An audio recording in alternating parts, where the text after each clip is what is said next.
यह कहानी प्रेमचंद के द्वारा लिखी हुई कहानी कफन है। कहानी का आरंभ होता है घिसू और माधव।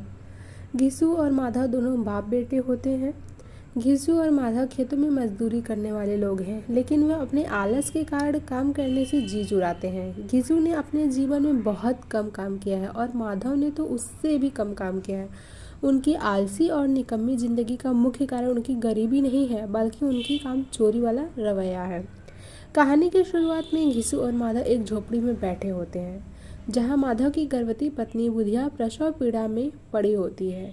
बुधिया की हालत बहुत ही नाजुक है, लेकिन दोनों बाप बेटे उसकी मदद करने के बजाय आग के पास बैठकर आलू सेक रहे होते हैं। आलू सेकते वक्त घिसू को 20 साल पहले का एक किस्सा याद आता है, जब वह एक बड़े जमींदार के यहाँ काम करता था। जमींदार की मृत्यु पर भोज हुआ था, जिसमें घिसू ने पेट भर के खाना खाया था। वह बार बार उस दिन को याद करके कहता है कि ऐसा स्वादिष्ट खाना उसने फिर कभी नहीं खाया। जब घिसू और माधव आलू खा रहे होते हैं, उसी वक्त बुधिया की मृत्यु हो जाती है। यह खबर भी उन्हें अंदर से नहीं झकझोरती। उनकी गरीबी और असंवेदनशीलता इस हद तक बढ़ गई है कि वे अपनी पत्नी और बहू की मौत को भी सामान्य रूप में लेते हैं। बुधिया की मौत के बाद उन्हें उसके अंतिम संस्कार के लिए कफन की ज़रूरत होती है, लेकिन उनके पास पैसे नहीं होते हैं। घिसू और माधव गांव के कुछ लोगों से मदद मांगते हैं और उन्हें कुछ पैसे मिल भी जाते हैं, ताकि वे कफन खरीद सके और अंतिम संस्कार कर सके। गांव वाले उनकी हालत देखकर दान दे देते हैं, क्योंकि सभी जानते हैं कि दोनों बहुत गरीब हैं। परंतु कफन खरीदने के बजाय घिसू और माधव बाजार जाते हैं और उन पैसों से शराब और खाने पीने की चीज़ें खरीद लेते हैं।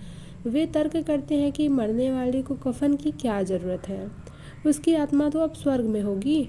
उनके लिए खाने और शराब पीने का लालच इतना बड़ा हो जाता है कि वह अपनी मृतक बहू और पत्नी के अंतिम संस्कार के लिए ज़रूरी चीज़ों को भी नज़रअंदाज कर देते हैं। बाप बेटे शराब पीने के बाद नशे में डूब जाते हैं और अपने जीवन की कठिनाई और बेबसी को भूलकर हंसी मजाक करने लगते हैं। शराब के नशे में अब वे अपनी स्थिति पर जोर जोर हंसते हैं, जो एक प्रकार की अमानवीय हंसी है।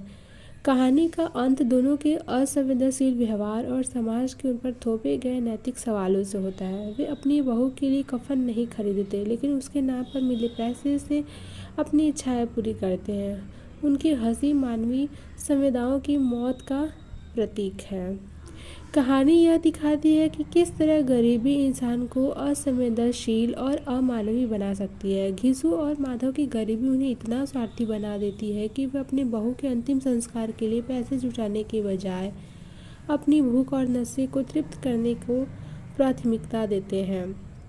प्रेमचंद ने इस कहानी में समाज पर तीखा व्यंग किया है। जिस समाज में धर्म और नैतिकता का बोलबाला है, उसी समाज में इतनी गहरी गरीबी और असमानता है कि इंसान संवेदनाओं से रहित हो जाता है। घिसू और माधव की हंसी और कफन खरीदने के बजाय शराब पर खर्च करना यह दर्शाता है कि मानवीय भावनाएं मर चुकी हैं। वे पूरी तरह से एक भौतिकवादी और स्वार्थी दृष्टिकोण अपना चुके हैं, जहाँ रिश्ता और सामाजिक मर्यादा का कोई स्थान नहीं रह गया है।